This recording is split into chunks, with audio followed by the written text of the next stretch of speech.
Welcome to Kovai Cousins. இன்னைக்கு நாம வாழைத்தண்டு ரைத்தா எப்படி செய்யறதுன்னு பார்க்கலாங்க.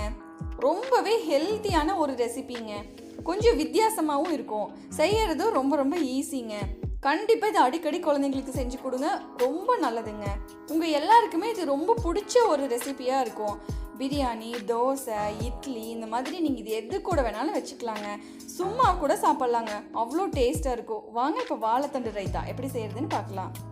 இதுக்கு முன்னாடி நீங்கள் கோவை கசன் சேனலை சப்ஸ்கிரைப் பண்ணினா கோவை கசன் சேனலுக்குள்ளே போயிட்டு சப்ஸ்கிரைப் பட்டனை கிளிக் பண்ணிவிட்டு பக்கத்தில் இருக்க பெல் ஐக்கானையும் கிளிக் பண்ணிக்கோங்க. அதுக்கு மேலே இருக்கிற ஆல் அப்படிங்கிற பெல் ஐக்கானையும் கிளிக் பண்ணிங்கன்னா நாங்கள் போடுற எல்லா வீடியோவும் உங்களுக்கு உடனே கிடைக்குங்க. வாழைத்தண்டு ரைத்தா செய்யறதுக்கு முதல்ல வாழைத்தண்டை இந்த மாதிரி கட் பண்ணிக்கலாங்க. முதல்ல ரவுண்டாக கட் பண்ணி வர நாரை மட்டுமே நம்ம சுத்தமாக எடுத்துக்கலாங்க. பாருங்கள், இந்த மாதிரி மேலால் வர நாரை மட்டும் நம்ம சுத்தமாக கையில் எடுத்தாலே போதுங்க.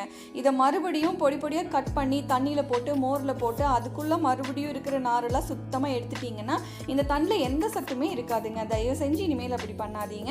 நாரை நல்லா சுத்தம் பண்ணி கட் பண்ணி இமீடியட்டாக நீங்கள் எந்த டிஷ்ஷு செய்கிற மாதிரி இருந்தாலும் செஞ்சிட்டிங்கன்னா இதனுடைய சத்தும் கலரும் டேஸ்ட்டும் மாறாமல் அப்படியே இருக்குங்க. நான் இங்கே இந்த வாழைத்தண்டு நல்லா பொடி பொடியாக கட் பண்ணி எடுத்துருக்குறேங்க. உங்களால் எந்த அளவுக்கு முடியுமோ அந்த அளவுக்கு பொடியாக கட் பண்ணிக்கோங்க. பாருங்கள், நான் எவ்வளோ பொடியாக கட் பண்ணியிருக்கேன்னு. இந்த மாதிரி கட் பண்ணோம்னா தான் குழந்தைங்க சாப்பிட்றதுக்கு கரெக்டாக இருக்குங்க. நான் இங்கே நல்லா பொடி பொடியாக கட் பண்ணியிருக்கிற வாழைத்தண்டில் 1/2 கப் அளவுக்கு எடுத்துக்கிறேங்க. இதை அப்படியே ஒரு பவுலில் சேர்த்துக்கலாம். சேர்த்துட்டு இது கூடவே நல்லா ஃப்ரெஷ்ஷான கெட்டி தயிரை 1 கப் அளவுக்கு எடுத்துக்கிறேங்க. இதையும் இந்த வாழைத்தண்டு கூட சேர்த்துக்கோங்க. இந்த வாழைத்தண்டை நம்ம அப்படியே பச்சையாக தான் நம்ம செய்ய போகிறோங்க. இதை வேக வைக்க போகிறது கிடையாது. அதனால் டேஸ்ட் மாறும், நல்லா இருக்காது அப்படின்னு நினைக்காதீங்க. ரொம்பவே நல்லா இருக்குங்க சாப்பிட்றதுக்கு. இது கூடவே உங்களுக்கு எந்த அளவுக்கு உப்பு வேணுமோ அந்த அளவுக்கு உப்பு சேர்த்துட்டு இதை நல்லா மிக்ஸ் பண்ணி விட்டுருங்க. அடுத்தது ஒரு அகலமான பேனில் 1 டீஸ்பூன் அளவுக்கு எண்ணெய் விட்டு நல்லா காய வச்சுருக்கேங்க. எண்ணெய் காஞ்சதையுமே 1/2 டீஸ்பூன் அளவு கடுகு போட்டு நல்லா பொரிய விட்டுருங்க. கடுகு நல்லா பொரிஞ்சதையுமே இதில் 1/2 டீஸ்பூன் அளவுக்கு உளுந்து சேர்த்துக்கோங்க.